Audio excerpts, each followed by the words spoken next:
bagaimana kemudian Joko Widodo bisa berlaku seadil-adilnya. Seadil-adilnya dalam artian bahwasannya keadilan yang toh bisa diterima oleh masyarakat umum, bukan keadilan yang toh diterima sama pendukung-pendukungnya atau yang sekarang disebut ini, mohon maaf dalam tanda kutip, termul ternak mulyono kan.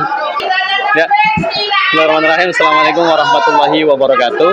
Hari ini kita tepat berada di lobi ya, ruang utama Bareskrim Polri, di mana hari ini hari Rabu tanggal 9 Juli 2025 gelar perkara khusus terkait masalah ijazah Pak Jokowi sedang digelar ya di Bareskrim Polri, di mana sudah hadir dalam hal ini orang-orang yang diundang ya untuk gelar perkara khusus ini dari pihak yang menggugat ya, yang pengaduan masyarakat ya, gugatannya itu sebenarnya masuk ke pengaduan masyarakat pada 9 Desember 2024, akhirnya hari ini digelar perkara khusus.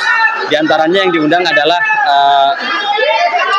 Bang Muhammad Rizal Fadilah, kemudian juga ada Bang Roy Suryo, Bang Rismon Hasiola Sianipar, Dr. Tifa, kemudian juga ada ahli Dr. Muhammad Taufik, ya, kemudian juga ada Profesor Egy Sujana Marsal yang kemudian diundang. Kemudian dari pihak Pak Jokowi hadir pula yang jelas adalah pengacara beliau ya, ada Pak Rifai ya, Rifai Kusumanegara, kemudian juga ada Profesor Firman Laksana dan juga Pak Yakub Hasibuan ya, semuanya hadir. Kemudian juga kita lihat tadi ada dari pihak Jokowi Mania, wakil ketuanya Pak Andi Azwan juga hadir, dan cukup menarik ya hari ini gelar perkara ini mendapatkan atensi yang luar biasa dari masyarakat ya. Hadir dari emak-emak Aliansi Rakyat Menggugat, kemudian juga dari berbagai masyarakat yang hadir ya, dari berbagai daerah, ada yang dari Lampung, dari Bandung ya, ada kemudian Banten dan sekitarnya yang hadir ya di Mabes Polri ini ya, di Bareskrim ini. Bahkan ada yang jauh hadir ya hanya untuk menyaksikan hari ini ya. Ini luar biasa ya. Dan kali ini kita juga bersama dengan Bang Jack ya, salah satu mahasiswa dari Universitas Nasional. Bang Jack ya, Bang Jack hadir hari ini, harapannya apa ya terkait masalah ijazah Pak Jokowi ini yang sudah dipermasalahkan sejak lama. Kalau kita lihat kasusnya kan sebenarnya sejak periode pertama Pak Jokowi menjabat, tepatnya pada tahun 2016 ketika Bambang Trimulyono itu melaunching bukunya ya, Jokowi Undercover yang pertama ya, jejak sang pemalsu identitas saat itu. Yang kemudian saat itu kita tahu bukunya dibredel, bahkan kemudian memiliki PDF-nya pun dilarang, sampai kemudian Bambang itu dipenjara sampai tahun 2019 atau berapa itu ya, dari 2018 sampai 2020 kalau nggak salah. Intinya beberapa tahun sudah dipenjara, namun setelah Bambang Tri keluar, kita masih ingat Bambang Tri tetap buka suara, bahkan kemudian mengeluarkan buku yang sama jilid 2-nya ya, Jokowi Undercover 2, yang kemudian semuanya diungkap di situ terkait ijazah Pak Jokowi.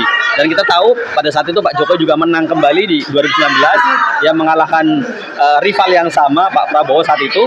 Dan kemudian kita tahu di tahun 2022 Bambang Tri yang setelah bebas dari penjara melakukan podcast bersama Gus Nur, melakukan mubahalah yang dikawal oleh Gus Nur, bahwa jika dia berbohong maka dia akan dilaknat oleh Allah.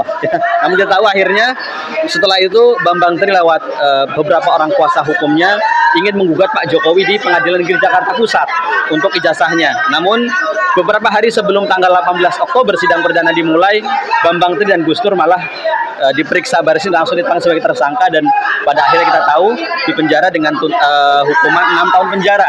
Namun dalam bandingnya Hakim Pengadilan Tinggi Semarang itu kemudian menghapus beberapa pasal hingga kemudian hukumannya menjadi 4 tahun, dan di tahun 2025 Gus Nur sudah bebas karena sudah menjalani 2/3 hukuman, sedangkan Bambang Tri entah ya apakah sudah bebas atau belum, kita nggak tahu. Nanti kita tanyakan ke penasihat hukumnya.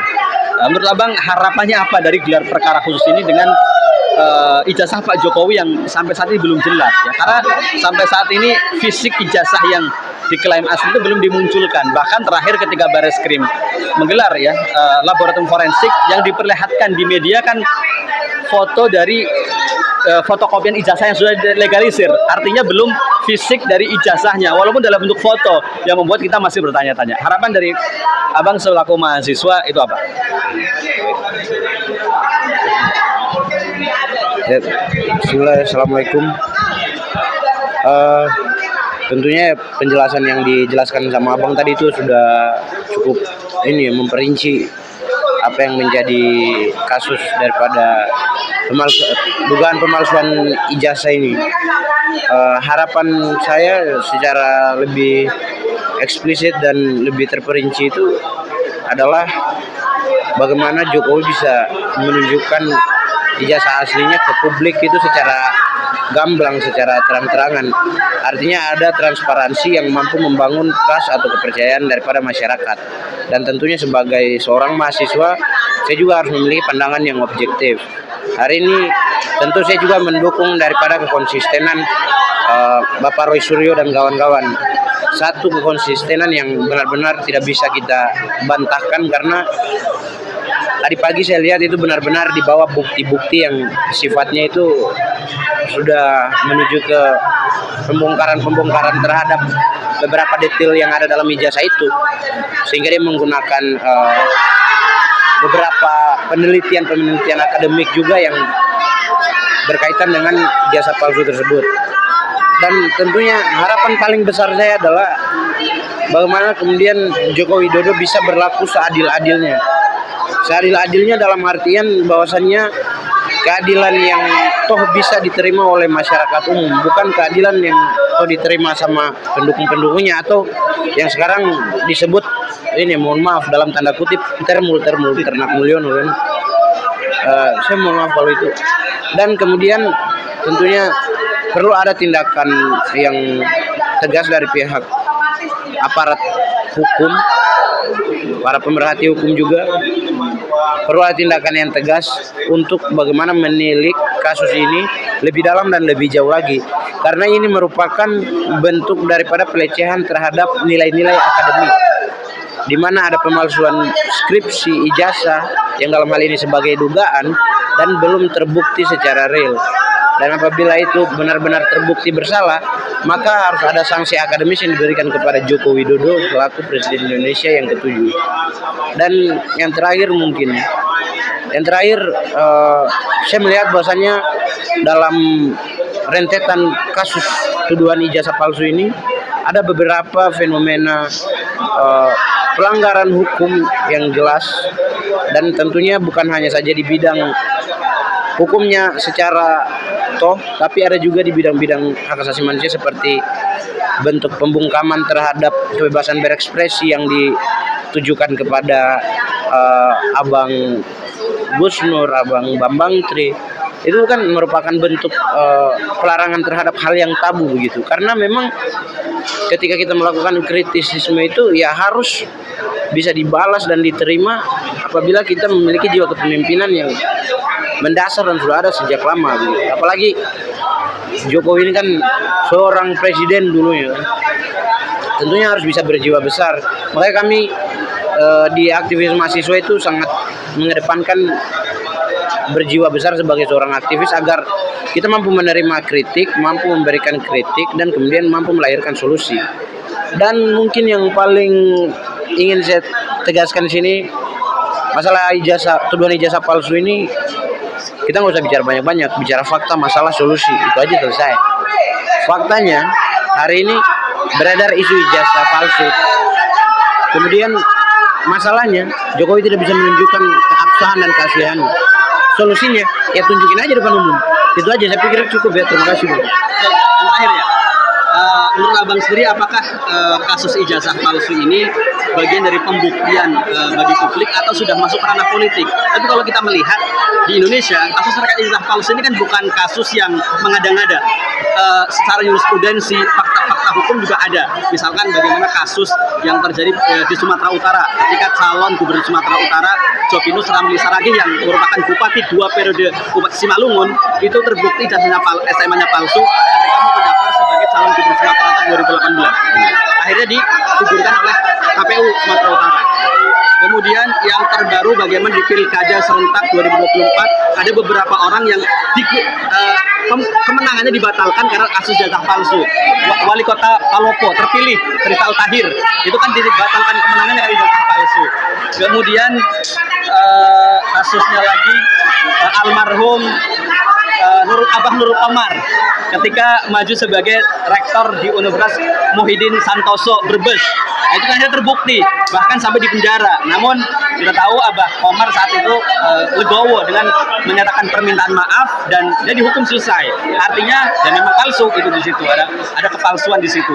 Kemudian juga beberapa pejabat yang kemudian hari ini mencuat adalah pernyataan dari politisi senior PDIP Bambang Vitor Suryadi yang kemudian mengejutkan banyak pihak terkait ijazah Jokowi dicetak di Pasar Pramuka Pojok yang memang tempat percetakan yang terkenal bisa mencetak berbagai macam dokumen.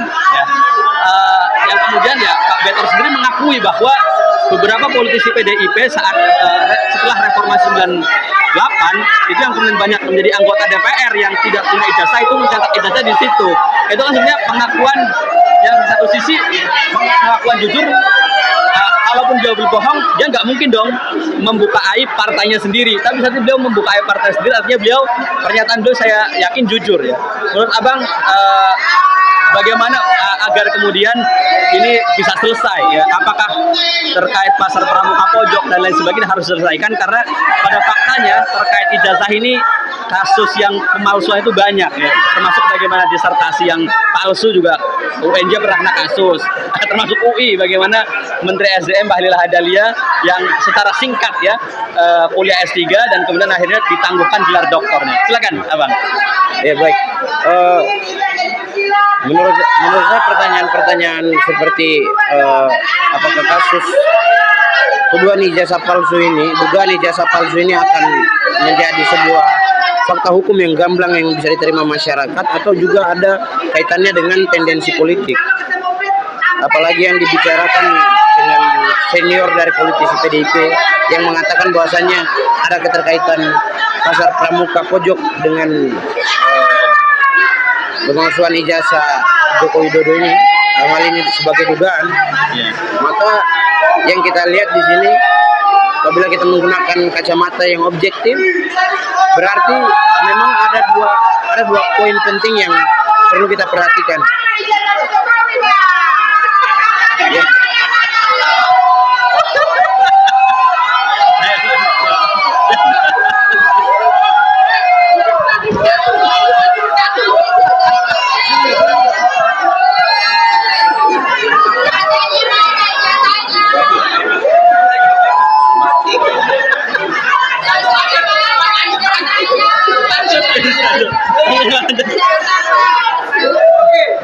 Ya, maaf ya tadi ada Pak Andi Azwan lewat, emak-emak histeris meneriakan ijazahnya mana. Silakan lanjut Abang. Baik. Lebih lanjut saya perhatikan ada dua hal yang perlu kita soroti ketika kita membicarakan tentang dugaan jasa palsu Jokowi dan keterkaitannya dengan percetakan di Pasar Pramuka Pojok. Yang pertama adalah bagaimana ada fakta hukum yang sedang dibuka secara besar-besaran dan ini akan menjadi satu kepincangan bagi bangsa kita karena bukan hanya terdapat satu masalah. Ini fakta hukumnya kan, bukan seperti apa yang bilang tadi, ada pemalsuan dokumen-dokumen seperti disertasi, kemudian ada skripsi, ada penangguhan gelar doktor karena hal-hal tersebut. Itulah yang menjadi kepincangan akademis daripada bangsa kita. Dan yang kedua, ketika kita berbicara tentang politis, tendensi politisnya, apabila Jokowi berhasil menunjukkan ijazah aslinya, maka secara tendensius kita patut 100% menduga bahwasannya akan tetap dilanggengkan dinasti politik Joko Widodo untuk membangun sebuah emporium perpolitikan dari bapak, anak, dan bahkan sampai ke cucu-cucunya yang kemudian kedepannya akan menjadi bumerang untuk menghancurkan bangsa kita sendiri. Karena lagi-lagi bangsa kita adalah bangsa yang berbentuk republik, negara kita bentuk republik, bukan bentuk monarki, bukan bentuk kerajaan yang harus secara turun-temurun dipimpin oleh kolega dan keluarga daripada presiden-presiden sebelumnya. Saya pikir itu. Ya, baik.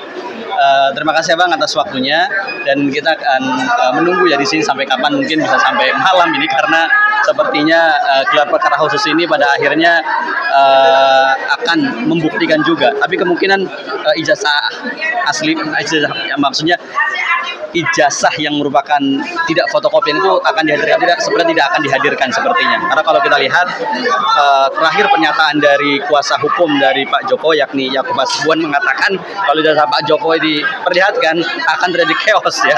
Nah, apa yang dimaksud chaos itu? Apakah menunjukkan bahwa ketika ditunjukkan itu asli palsunya atau asli benar-benar asli? Dia akhirnya juga menimbulkan keributan di media sosial atau bahkan di dunia nyata. Demikian kita laporkan langsung dari depan lobi utama Barreskrim Polri. Assalamualaikum warahmatullahi wabarakatuh.